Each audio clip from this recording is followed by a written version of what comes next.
Vamos a orar. Amado Padre, que estás en los cielos, Señor, nos acercamos hoy a ti con temor reverente y con profunda gratitud, Señor. Al abrir este texto sagrado que es tu palabra, rogamos que tu Santo Espíritu nos guíe, nos ilumine, nos quebrante, Señor. Queremos contemplar en esta mañana con ojos abiertos la gloria de Cristo en su humillación y en su obediencia hasta la muerte. Y también queremos verla, Señor, en su exaltación gloriosa. Señor, que este no sea un mensaje más, sino, Señor, una proclamación viva del Evangelio que transforma nuestras almas.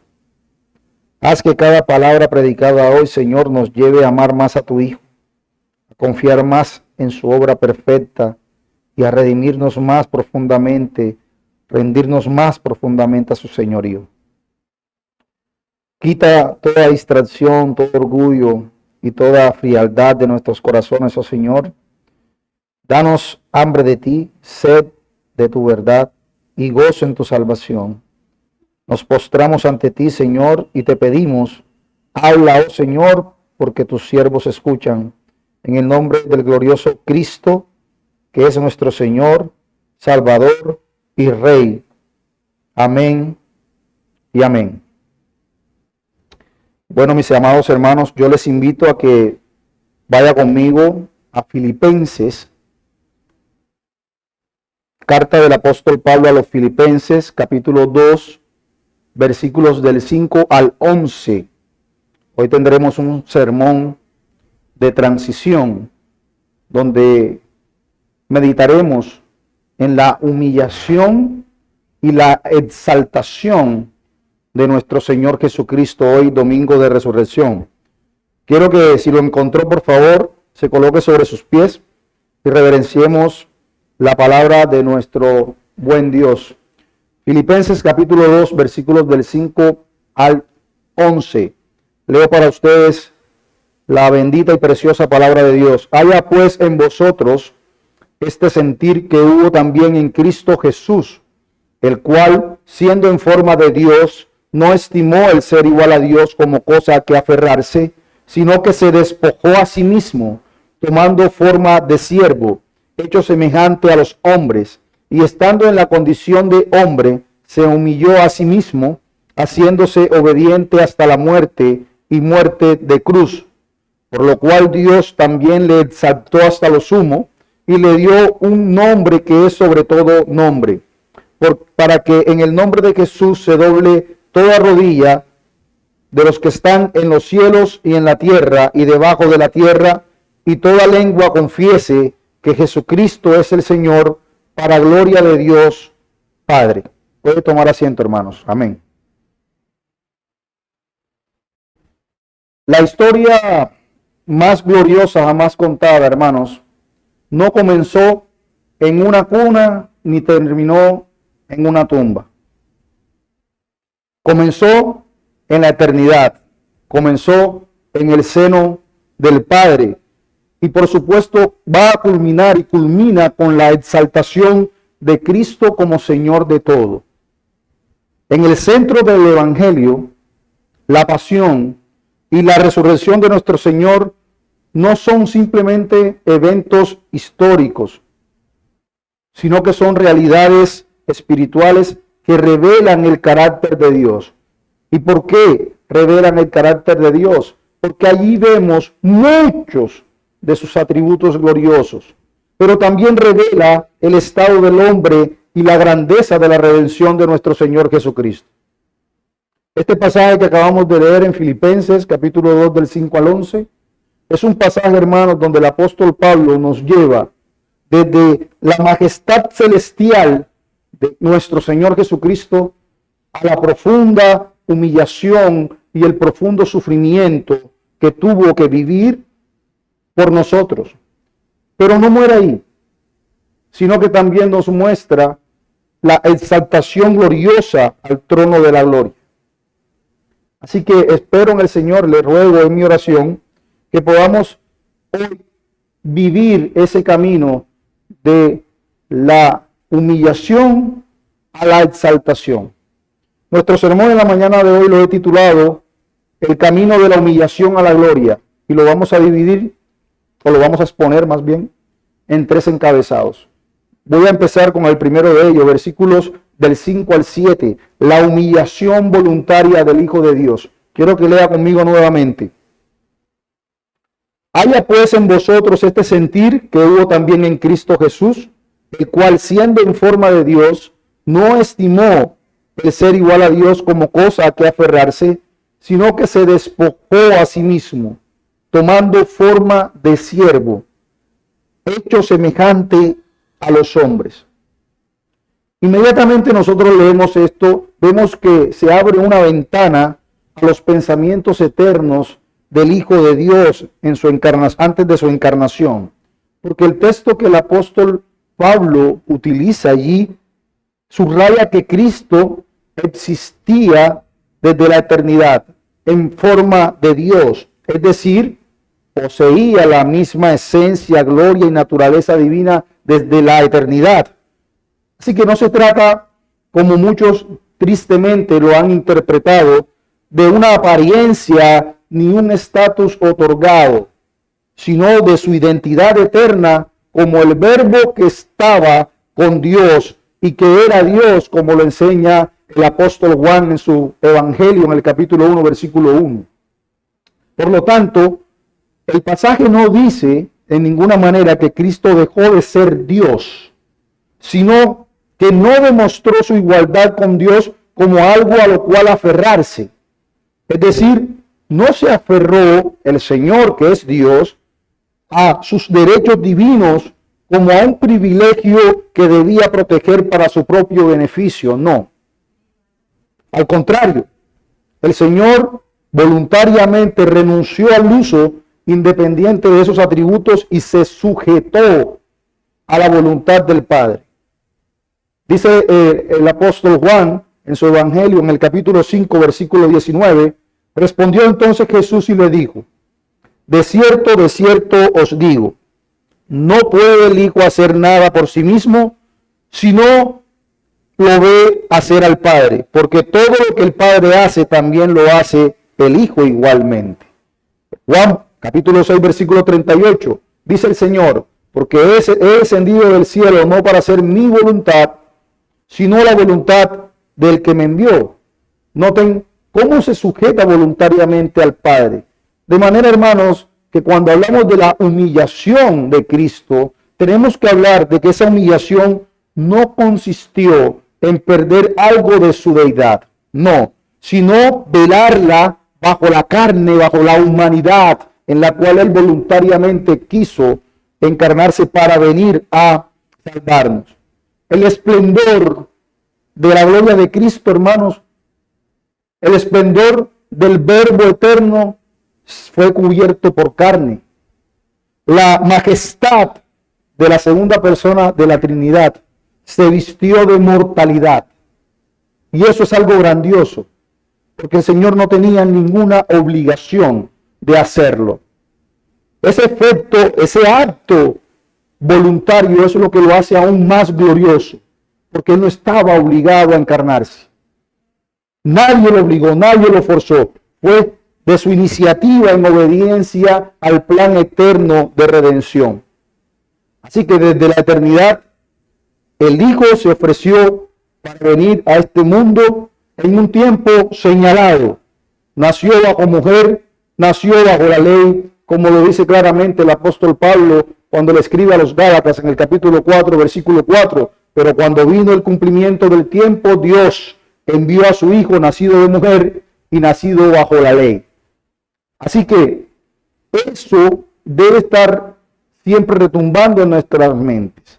La humillación del Señor es algo en lo que nosotros debemos meditar porque fue algo glorioso y voluntario. Ahora bien, ¿qué significa eso de que se despojó a sí mismo? Porque lamentablemente ha sido malinterpretado por muchos en la historia, sobre todo por herejes que sugieren que Cristo dejó de ser Dios. Pero el apóstol Pablo no enseña eso. Lo que Cristo venció, mejor dicho, de lo que Cristo se vació fue del estatus visible de su gloria. Es un vaciarse sin dejar de ser.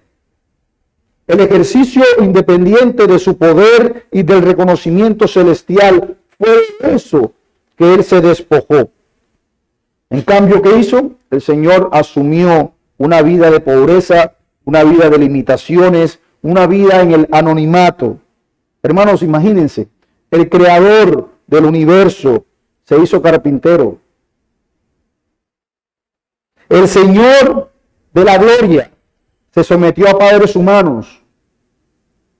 El sustentador de la vida se hizo dependiente.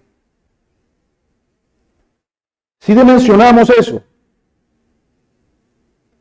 Juan Calvino comentaba sobre esto, abro comillas: Cristo no se aferró a su igualdad con Dios como si fuera un robo, sino que renunció a sus derechos divinos, no en cuanto a esencia, sino en cuanto al uso y manifestación de su majestad, para obedecer humildemente a la voluntad del Padre. Calvino lo que dice es, hermanos, esto es un despojo funcional, no ontológico. Él jamás dejó de ser Dios. Él jamás cambió su esencia. Cristo retuvo su debilidad. ¿Pero qué hizo? Ocultó su gloria para servir y para redimir. Hermanos, este despojo del Señor fue real y profundo. Real y profundo. No fue un teatro divino, no. Cristo no aparentó ser hombre. Se hizo verdaderamente hombre. Tomó la forma de siervo. La misma palabra que se usa para describir su divinidad. Demuestra Pablo con esto que ¿qué?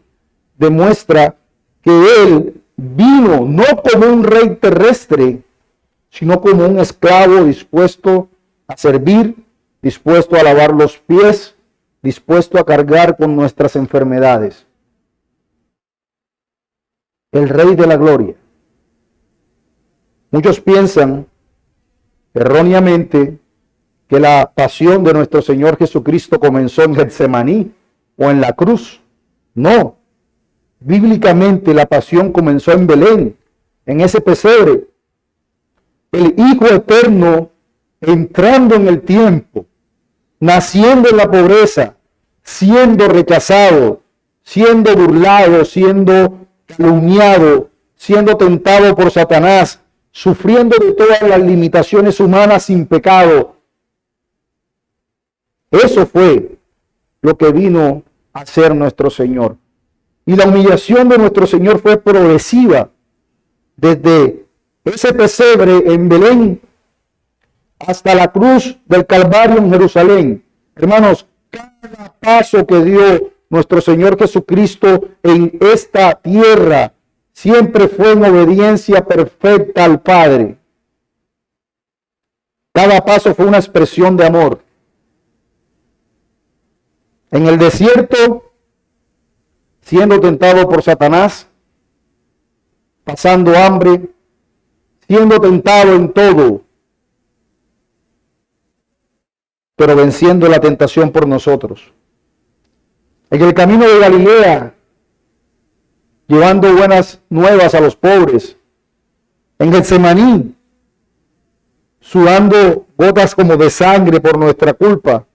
Y en el Calvario, cargando sobre sus hombros el pecado del mundo. Hermanos, eso es glorioso. Jonathan Edwards comentaba: en la humillación de Cristo vemos la condescendencia infinita de un Rey eterno que no mostró indigno vestirse de la naturaleza de sus súbditos y sufrir por ellos la muerte que merecían. ¡Wow! Jonathan Edwards dice, miren esa paradoja gloriosa.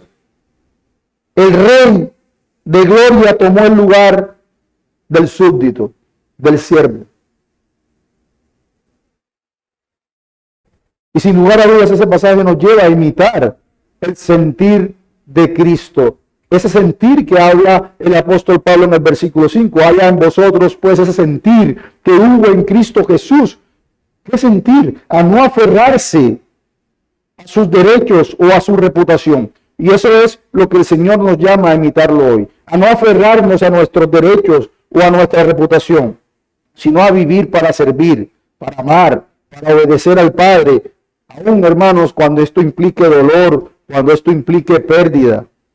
Porque nuestro Señor, que es el Rey de la Gloria, no vino a ser servido, sino a servir y a dar su vida en rescate por muchos. Ahora bien, la humillación de nuestro Señor, hermanos, no fue solamente una cuestión de venir al mundo y hacerse hombre. Su descenso fue mucho más profundo. No solo tomó forma de siervo, sino que dice Pablo que obedeció perfectamente en todo, incluso cuando esa obediencia le costó la misma vida. La encarnación fue, sí, el inicio de su humillación, pero fue en la cruz del Calvario donde esa humillación alcanzó el punto más profundo. Del pesebre a la cruz. Cada paso, hermanos, fue un acto de obediencia amorosa. Y en esa obediencia hasta la muerte, donde se revela el corazón del Evangelio, vamos a considerar el segundo punto, la obediencia hasta la muerte, versículo 8.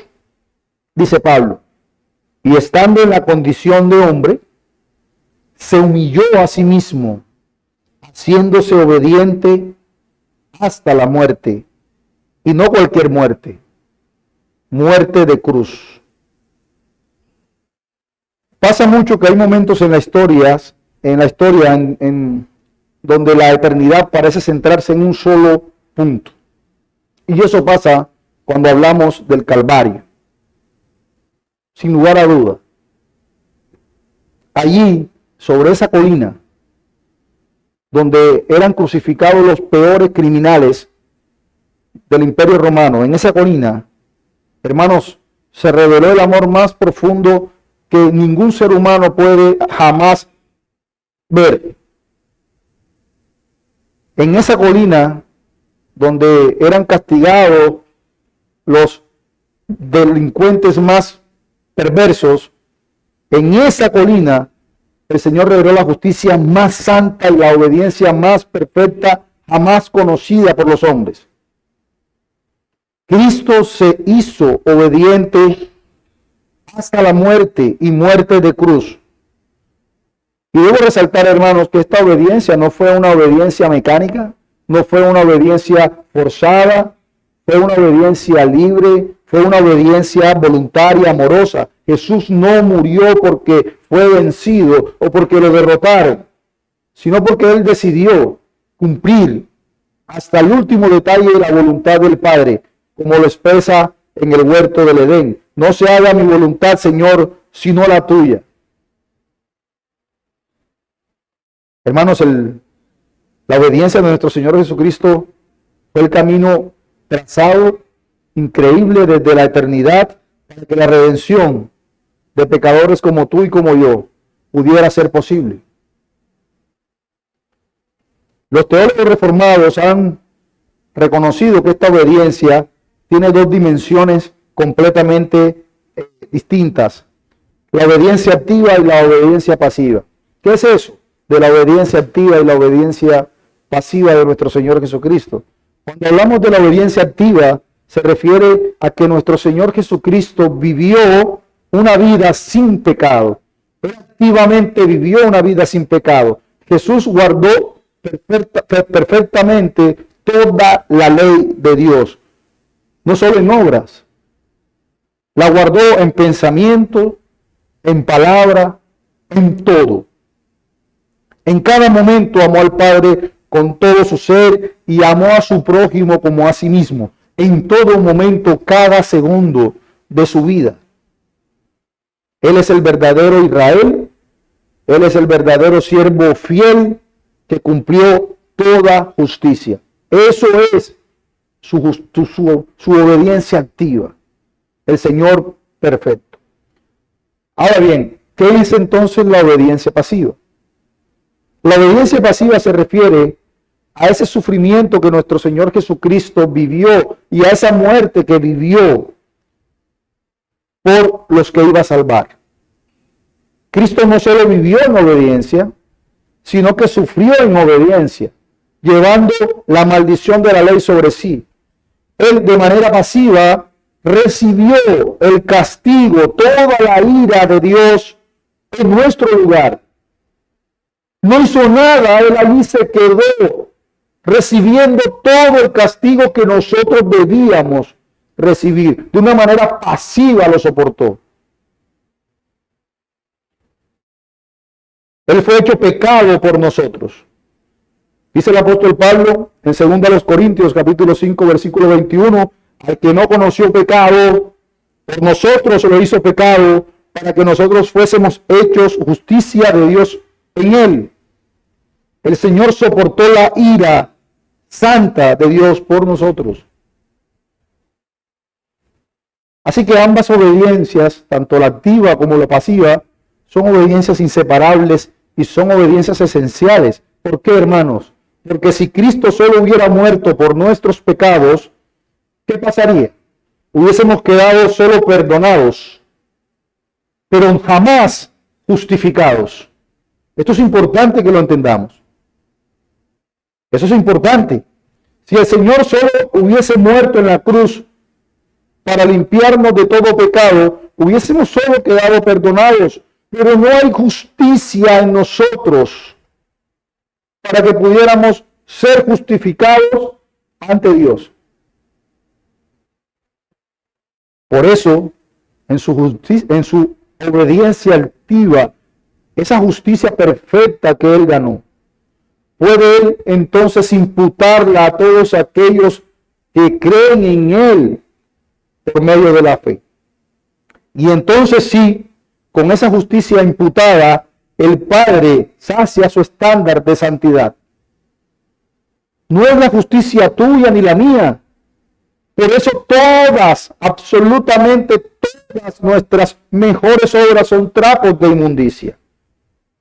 Jamás alcanzarían el estándar de la justicia de Dios. Pero Cristo sí la alcanza. Y es suficiente. Es suficiente para justificarnos. Romanos capítulo 5, versículo 19, dice el apóstol Pablo, porque así como por la desobediencia de un hombre, Adán, los muchos fueron constituidos pecadores, así también por la obediencia de uno, Cristo, los muchos serán constituidos justos. ¡Wow! Increíble. Esa justicia imputada a pecadores como tú y como yo. Y es gracias a esa justicia, hermanos, que el Señor nos ve a través de Jesús y nos ve como si nosotros jamás hubiésemos pecado. Ahora bien, Pablo añade una expresión aún más fuerte con relación a la muerte de Cristo. Él no se queda solamente y murió. Él dice, fue muerto y muerte de cruz. No fue ninguna muerte sencilla, más o menos no vergonzosa.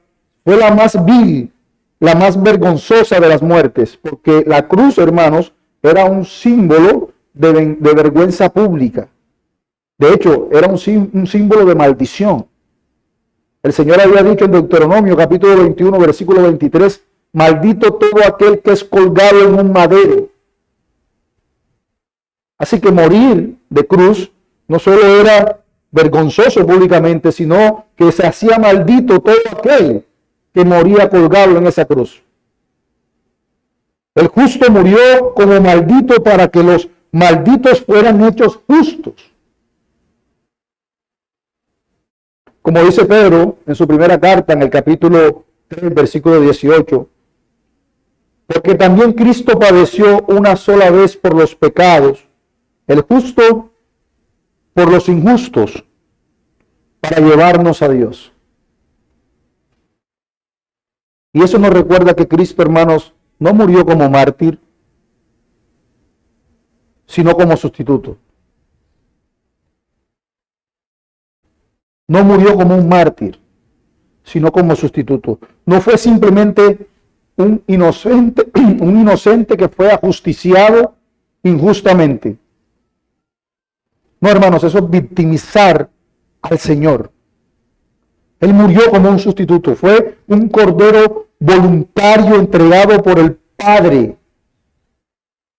Quiero que lea conmigo, por favor, Isaías capítulo 53, versículo 10.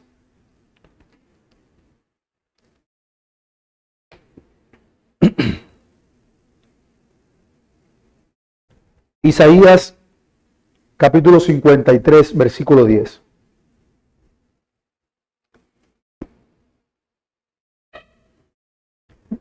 Dice Isaías: con todo eso, hablando de Cristo, Jehová quiso quebrantarlo. Lea bien lo que dice Isaías. Con todo eso, Jehová quiso quebrantarlo, sujetándole a padecimiento. Cuando haya puesto su vida en expiación por el pecado, verá linaje, vivirá por largos días, y la voluntad de Jehová será en su mano prosperada. El Señor se entregó a sí mismo por amor. Y esto, hermanos, debe llevarnos a expresar lo que expresó el apóstol Pablo en Gálatas capítulo 2, versículo 20. Con Cristo estoy juntamente crucificado, y ya no vivo yo, mas vive Cristo en mí, y lo que ahora vivo, lo vivo en la fe del Hijo de Dios, el cual me amó y se entregó a sí mismo por mí. No, el Señor no fue un mártir. Cada clavo, hermanos, cada burla, cada gota de sangre fue parte de un plan eterno de redención para salvar a pecadores viles como tú y como yo.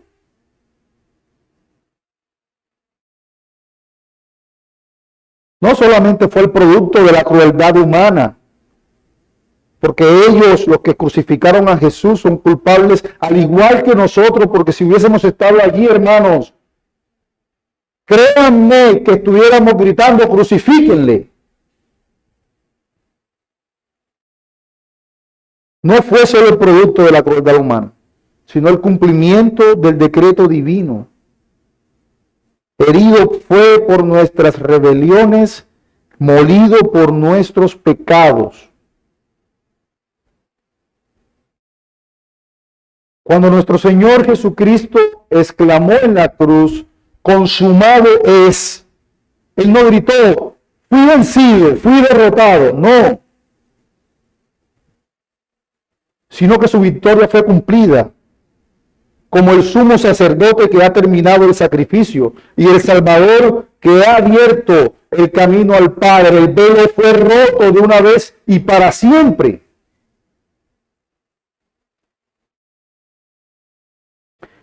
En su obra clásica, La Cruz de Cristo, un teólogo anglicano llamado John Stott, de pronto algunos lo han leído, escribió, leo para ustedes: antes de que podamos ver la cruz como algo que Cristo hizo por nosotros, debemos verla como algo que nosotros hicimos con Cristo. La cruz no fue un accidente, sino una necesidad. Fue la culminación de la obediencia perfecta del Hijo de Dios al mandato del Padre. Wow. En otras palabras, John Stott nos recuerda que la cruz no es solo una expresión del amor de Cristo, sí lo es, sino que también es una expresión de su obediencia activa y redentora. Él obedeció en nuestro lugar. En nuestro lugar. Y por eso hoy podemos decir con confianza, hay perdón, hay justicia, hay vida eterna en Cristo a todo aquel que cree. Hebreos capítulo 5, versículo 8. Dice el autor de Hebreos: y aunque era hijo, por lo que padeció, aprendió la obediencia y habiendo sido perfeccionado, vino a ser autor de eterna salvación para todos los que le obedecen.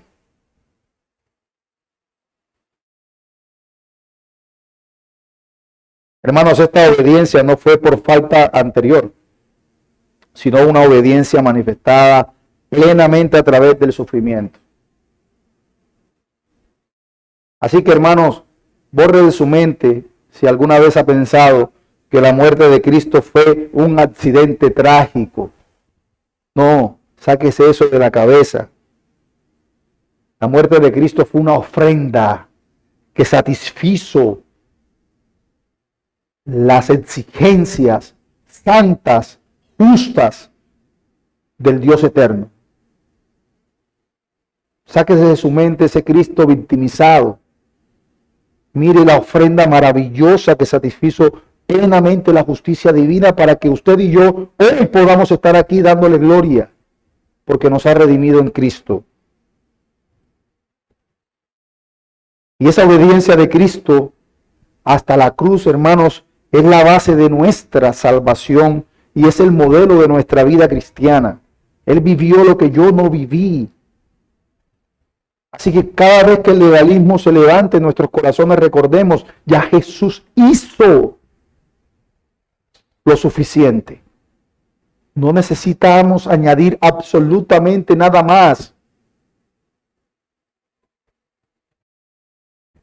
Si el Señor fue obediente hasta la muerte, hermanos, ¿cómo podríamos nosotros excusarnos en tener siempre en cuenta nuestra comodidad? ¿Cómo vamos a resistir los llamados de Dios al servicio? ¿Cómo vamos a resistir los llamados de Dios al sacrificio, al perdón? Recuerden algo, hermanos. No hay corona sin cruz. No hay corona sin cruz. No hay gloria sin obediencia. Y gracias al Cristo obediente, nosotros ahora podemos obedecer por amor. Escuchen bien, por amor, no para ganar nuestra salvación. Ya la salvación la ganó el Señor por nosotros. Obedeciendo por amor, porque sabiendo ya que no vivimos para ganar nuestra justicia, sino porque ya hemos sido justificados por su obediencia perfecta, debemos obedecer por amor. Pero la historia, hermanos, no termina en la cruz. El dolor del Calvario no fue, hermanos, un punto final para nuestro Señor, sino que fue el umbral hacia la gloria. La tumba no pudo retener al justo. La tumba ni la muerte pudieron ser capaz de silenciar al autor de la vida. Si en la obediencia hasta la cruz contemplamos la profundidad de la humillación de nuestro bendito Señor, en lo que sigue contemplamos la altura de su exaltación. Porque aquel que se humilló hasta la muerte, hasta lo más bajo, ahora va a ser exaltado hasta lo más alto. Porque la cruz preparó, hermanos míos, el camino para la corona.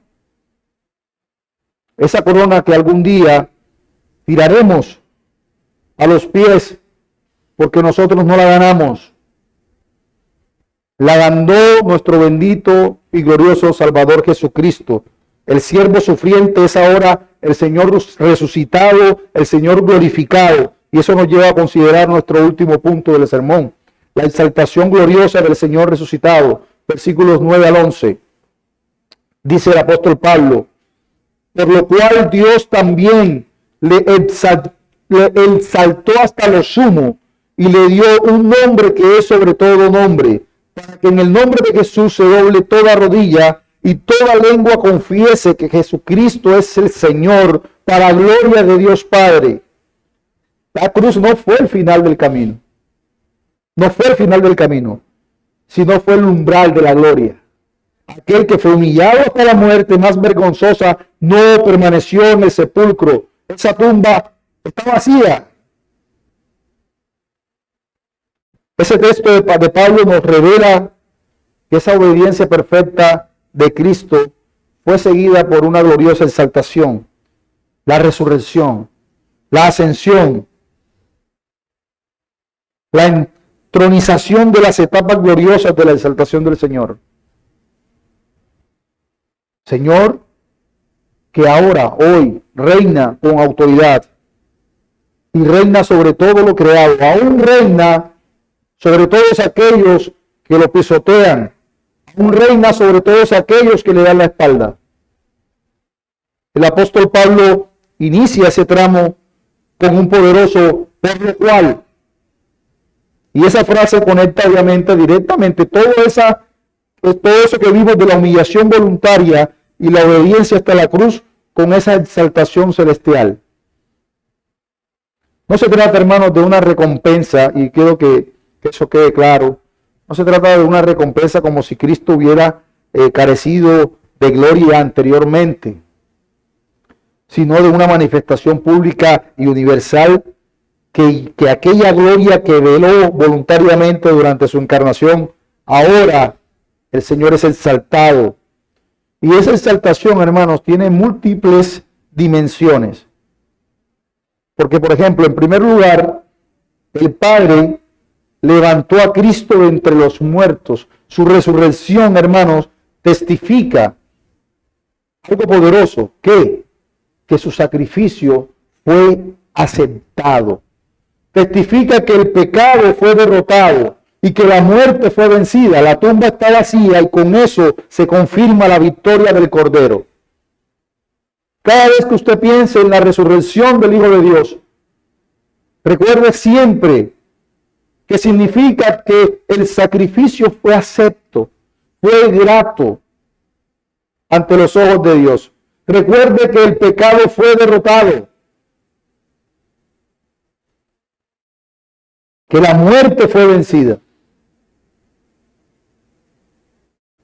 Esa es la primera dimensión de la exaltación del Señor, la resurrección.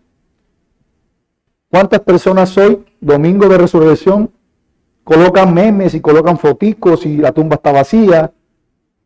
Pero en verdad, ¿cómo serán las dimensiones de la resurrección de nuestro Señor? Entenderán qué significa eso.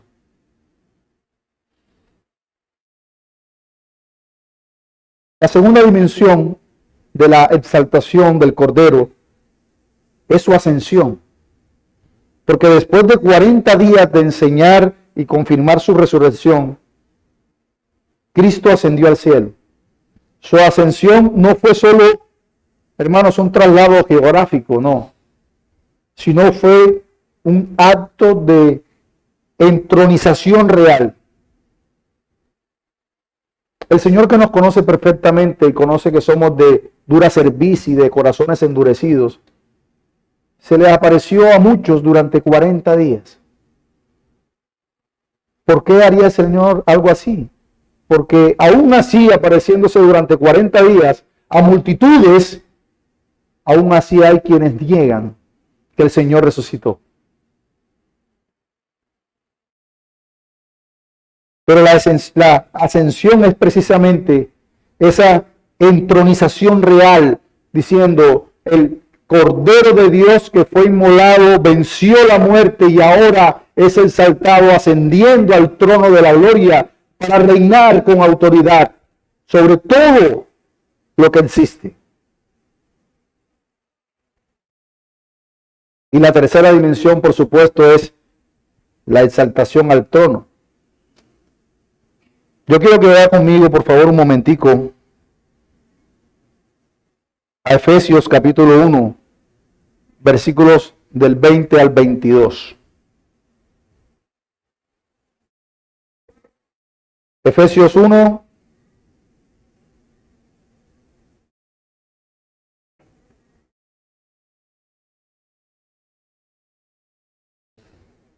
...20 al 22.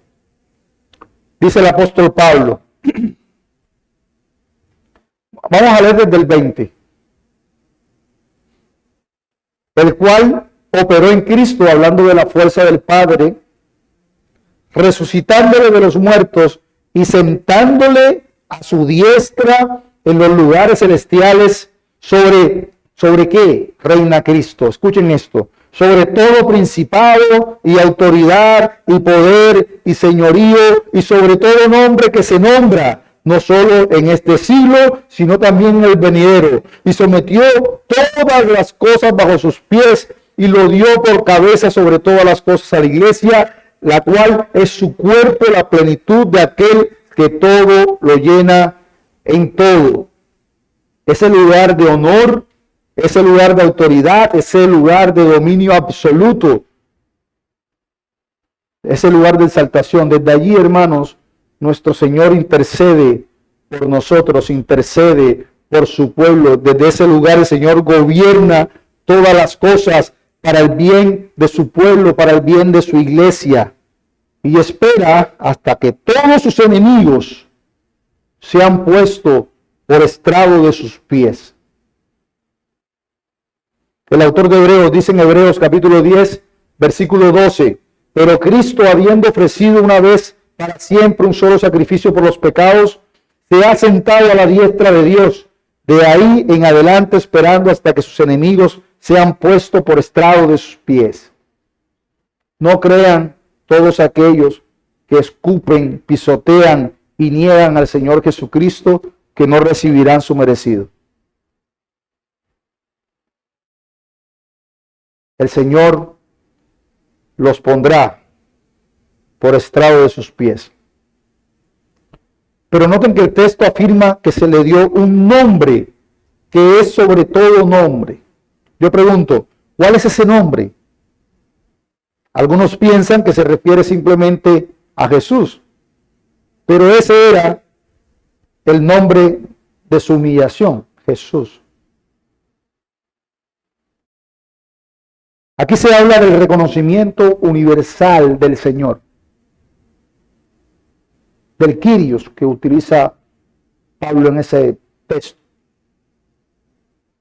que es el título soberano para Dios mismo en el Antiguo Testamento. El Señor, el Kyrios, el Rey,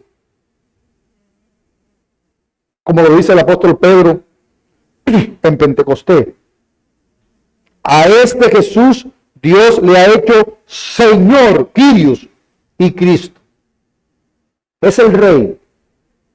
El nombre de Jesús no es ahora un simple indicador para saber referenciarlo, sino, hermanos, es la plena expresión de la autoridad divina. El siervo que ahora es exaltado como soberano. Hermanos, ese es el Cristo que servimos. No un Cristo que se quedó en la cruz y que todos los domingos y todas las Semanas Santas todos lloran y se conmueven y lo victimizan. No, al Cristo que servimos está reinando, está en su trono de gloria. Y a ese nombre toda rodilla se doblará. En el cielo, los ángeles, y en la tierra, todos nosotros, y debajo de la tierra, los demonios, y todo eso. Toda rodilla se doblará. Eso no será un acto opcional, como creen muchos en su orgullo. No, yo no me postraré. Es un decreto soberano, hermanos. Toda criatura confesará voluntariamente o involuntariamente que Jesucristo es el Señor.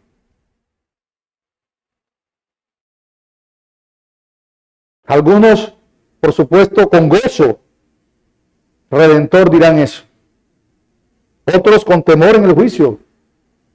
Pero nadie escapará jamás del dominio del Rey glorificado. Ninguno. Ninguno.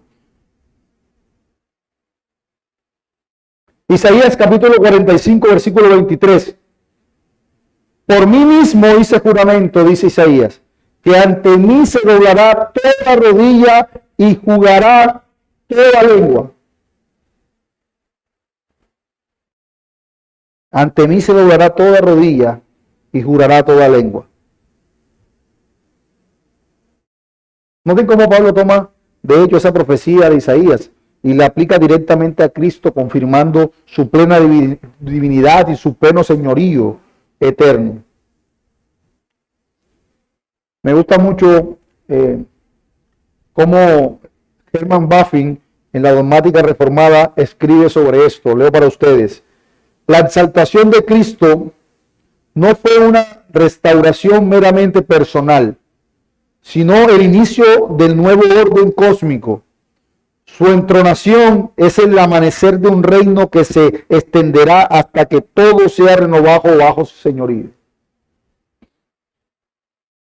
Lo que Baffin dicen es que la exaltación de Cristo, hermanos, no solo restaura lo que fue velado, sino que inaugura una nueva era redentora.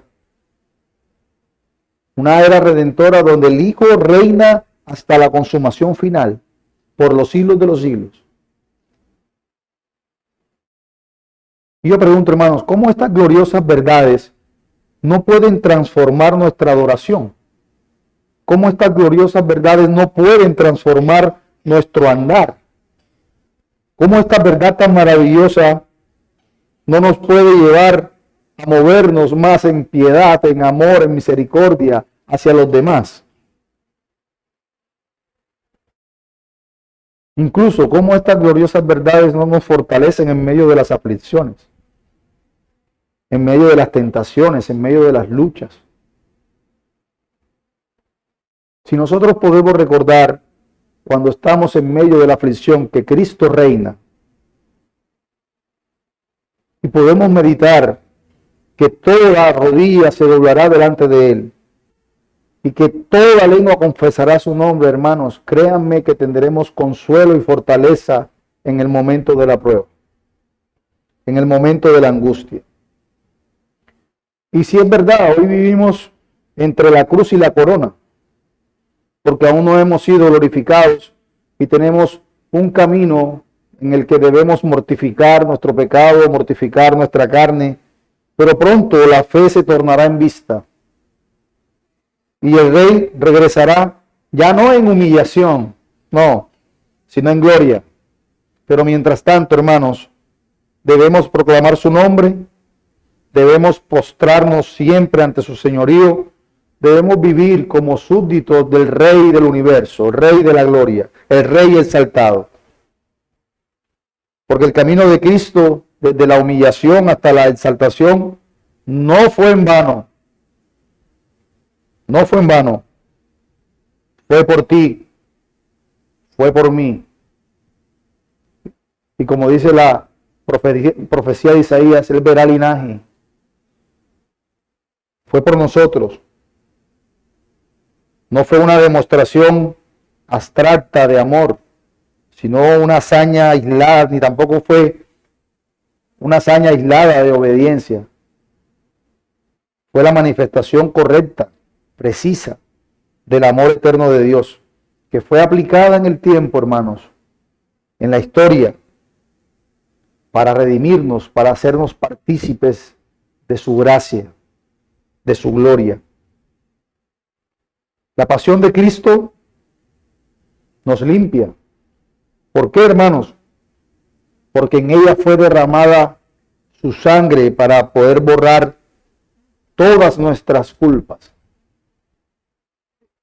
Escuchó bien, todas nuestras culpas, pasadas, presentes, futuras. La muerte de Cristo nos justifica. No es que hoy seamos justificados y mañana no. Porque fue nuestro sustituto perfecto, pagando lo nuestro, lo que debíamos. Y quiero que hoy salgamos de este lugar gozosos, siempre teniendo la certeza, hermanos, que la resurrección de nuestro Señor Jesucristo nos asegura la vida eterna. No lo dude, porque al resucitar, nuestro Señor venció la muerte y abrió ese camino hacia la gloria para todos nosotros, para todos los que creemos en Él. No para los que creen en su justicia propia, no para los que creen que pueden agradar a Dios por su mano, sino para todos aquellos que depositan su fe en Él, todos aquellos que reconocen su incapacidad, su bajeza, su debilidad, y depositan su fe en el único, en el glorioso, precioso Cristo. Esa es la buena noticia que transforma el corazón, hermanos. Ese es el Evangelio, que nos quita la condenación y nos da comunión con el Dios viviente. El Señor Jesucristo dice que ninguno jamás irá al Padre si no es por Él. Yo soy el camino, la verdad y la vida. Ninguno va al Padre si no es por mí, dice el Señor. No es por usted, no es por mí, es por el Señor. Ninguno va al Padre si no es por Él. No hay otro nombre ni otro camino. No hay esperanza fuera de este Rey resucitado, fuera de este Rey exaltado.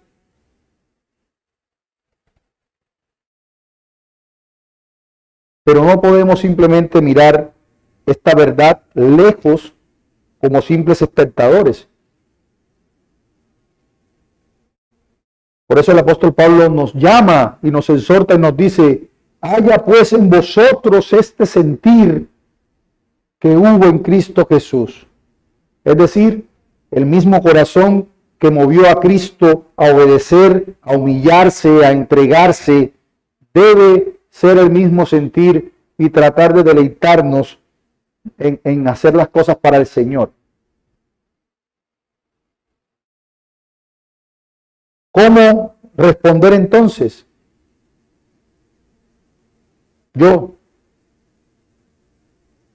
¿Cómo respondo? Necesito postrarme. Necesito rendirme. Necesito ser renovado por el Evangelio. No solo para creerlo en mi mente, sino para vivirlo en mi ser. Recordar cada vez que quiero desplazar a Dios con mi justicia propia, recordar que no es mi justicia, que es la de Él. No podemos contemplar la cruz sin quebrarnos. No podemos celebrar la resurrección sin consagrarnos. No podemos confesar con la boca que Jesucristo es nuestro Señor si no estamos dispuestos a que Él gobierne cada rincón de nuestras vidas. Y un día no lejano, hermanos, toda rodilla se doblará. Toda rodilla se doblará.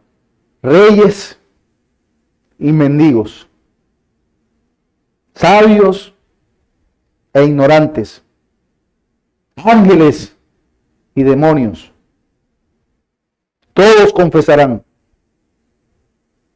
lo que tú y yo por gracia ya confesamos con gozo. Jesucristo es el Señor, para la gloria de Dios Padre. Que el Señor bendiga su palabra, hermanos. Vamos a orar. Oh Padre eterno, Señor bendito, gracias por habernos hablado hoy por medio de tu palabra, Señor, que es viva, que es eficaz. Gracias por mostrarnos la senda que recorrió nuestro Señor Jesucristo desde la humillación más profunda hasta la exaltación más gloriosa, Señor. Gracias por la cruz, donde fuimos limpiados. Gracias por la tumba vacía, Señor, donde recibimos esperanza. Y gracias por el trono, Señor, donde Cristo reina. Te suplicamos, Señor, que esta verdad no se quede solo en nuestra mente, sino que transforme nuestra vida. Que el Señor ponga en nosotros el sentir que hubo en Él, de humildad, de obediencia, de entrega total. Que también ese sentir sea el nuestro, Dios. Haznos discípulos fieles. Haznos siervos obedientes, Señor, y testigos de su gracia en este mundo necesitado. Despídenos ahora, Señor, en tu paz y llévanos en tu gracia. y haznos cada día vivir para la gloria de aquel que murió y resucitó por nosotros, a Jesucristo, el Señor. Amén y amén.